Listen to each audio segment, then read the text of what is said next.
It's time for Declare Your Independence with Ernest Hancock. Believe me when I say we have a difficult time ahead of us.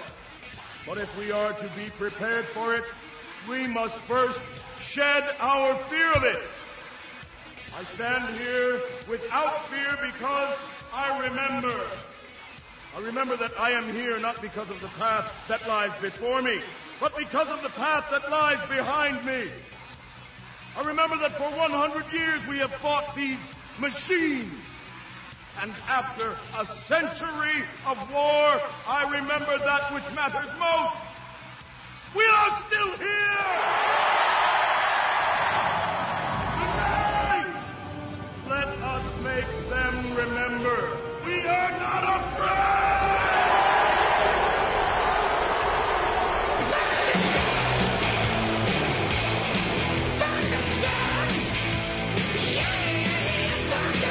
No fear, no fear, no fear, no fear here on Declare Your Independence with me, Ernest Hancock, here in Phoenix, Arizona, from the BEA beautiful studios of Freedoms with an S, freedomsphoenix.com. We got a special bonus show for you today. I'm going to, this is going to be an interesting conversation. We're going to try and go without too many breaks, just go right straight through it and have us a good old time. Now, who I have on, Robert Mazur. Now, Robert Mazur is the author of The Infiltrator, My Secret Life Inside the Dirty Banks Behind Pablo Escobar's Medellin cartel.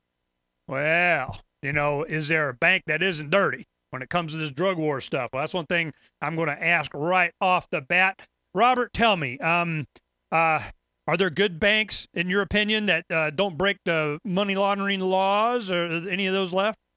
Well, yeah, I think we need to categorize banks in kind of two different segments. When we speak about banks, I'm not going to be talking about your community bank where down the street you have a savings account and a checking account. I really do believe that within that community of banks, that there's a vigorous anti-money laundering compliance program and Bank Secrecy Act compliance. People reporting transactions they're supposed to, and people doing due diligence to make sure they're not dealing with the wrong kind of people. But on the other hand, when we turn to the international banking community, and when I say international banking community, I don't mean necessarily that it has to be a bank that's based outside the United States.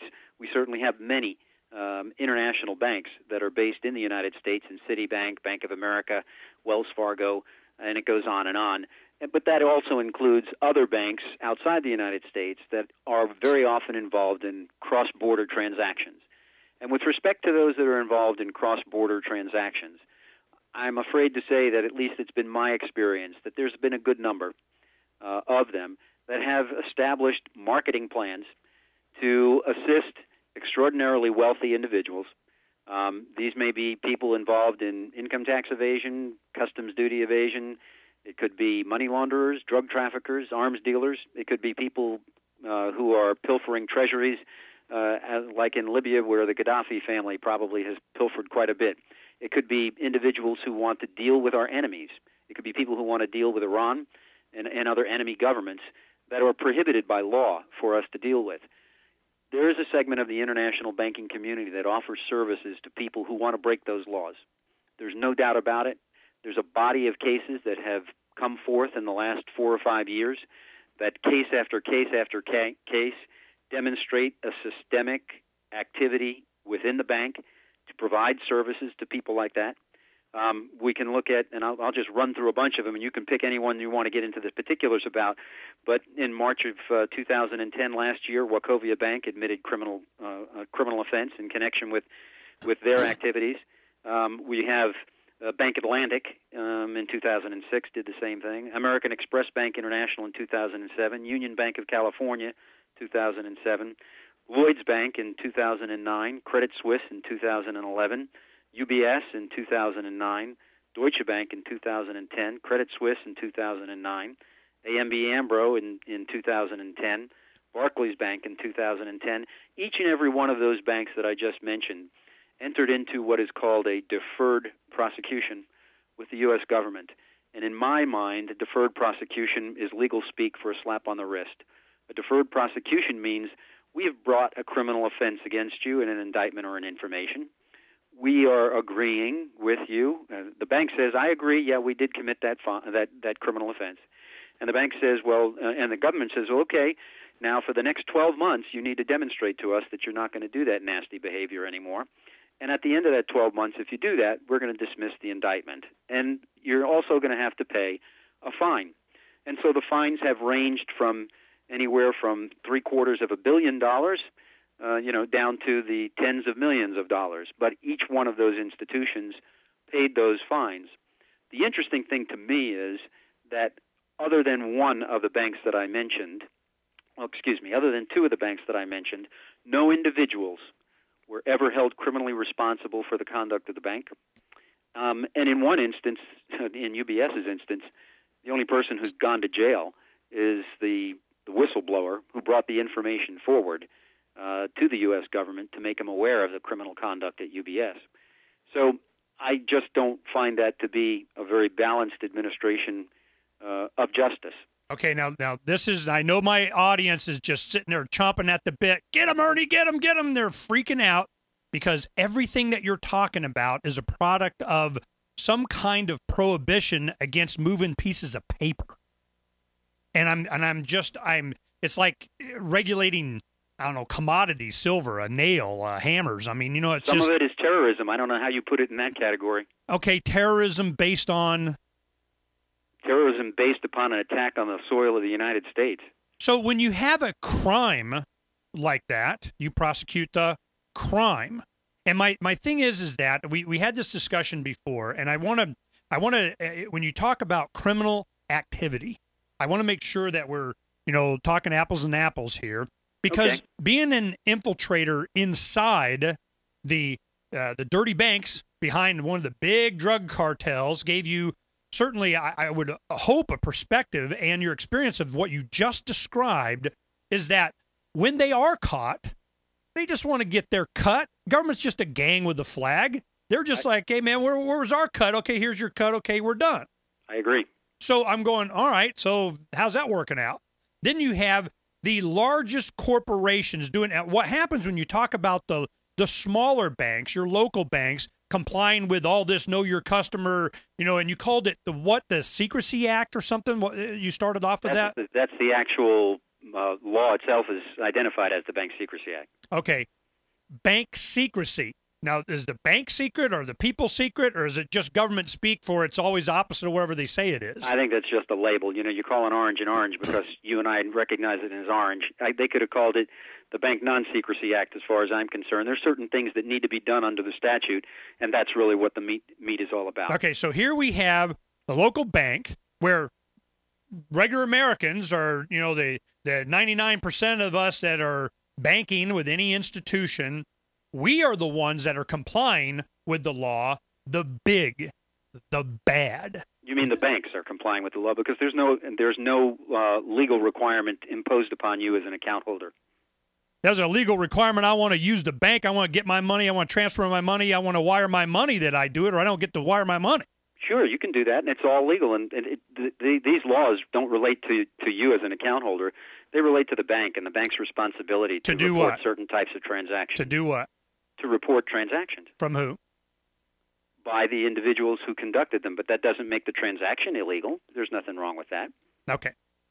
I am being surveilled. My transactions are being logged, categorized, sent, tracked, whatever. True or false? Depending upon the type of transaction, yes. I pull out money to go buy my daughter a car.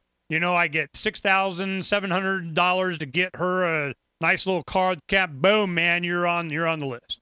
I'm tracked. Where'd it go? Give me your fingerprints, right? I don't know. No, I don't know of any requirement for fingerprints or for tracking that type of a transaction.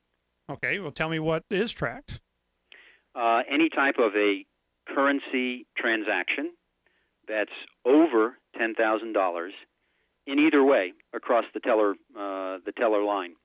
So if you came in with $11,000 in cash, the law requires the bank to fill out a currency transaction report. Okay, now from personal experience, I have done this with less than $10,000, and you'll say, well, what's the criteria? Well, we're not allowed to tell you what the criteria is.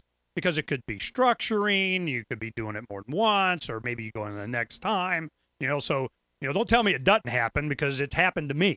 Well, the law is that if you structure transactions, that is, if you have multiple transactions on a given day that cumulatively exceed $10,000, yes, under those circumstances, if it's currency, the currency transaction report is filed. So my point is that as individuals that aren't drug dealers, that are dealing, and $10,000 isn't nothing anymore. I mean, you're going out doing anything. Heck, I just spent a bunch buying silver, okay? So I'm going, all right, because it went down below 30. I say, yes, and boss, I want some more. Now, so I'm looking at an opportunity here to try and see it through your eyes. And we have a transaction that I'm doing with the bank, and I'm being all tracked and everything, or, whatever the criteria is. Know your customer for whatever reason. Then for the reason of making sure that you identify those who are likely to be involved in illegal activity. Which we're talking at hundreds of millions of dollars this happens. And what happens when you have the real transactions between real criminals that are really doing bad things? Smack on the wrist, give me a fine, a small itty-bitty baby percentage of whatever profits there was, and then we're done. But in that atmosphere, I, as a little old peon nobody down here, still have to deal with it, and the real net effect of all these laws is a slap on the wrist to the real bad guys. True or false? False. Okay. It is at times a deferred prosecution, as I described in those 10 bank cases. There are other cases that have been brought against individuals who are involved in either high levels of involvement in narcotics trafficking, terrorism, other types of illegal activity, who have gotten significant sentences as a result of violations of the laws that you were just speaking about.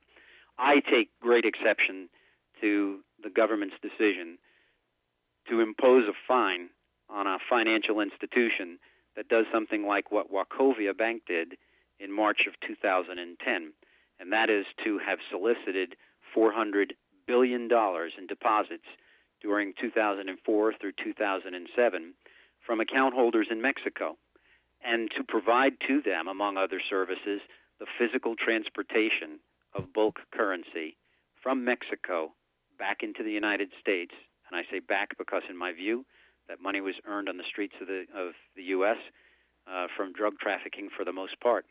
And to bring that money back, take it to a counting house, count it out, and turn it into a bank balance for account holders that you have every reason to believe are involved in the highest levels of drug trafficking. Does this surprise you, though? Yeah, it disgusts me. Why? Why?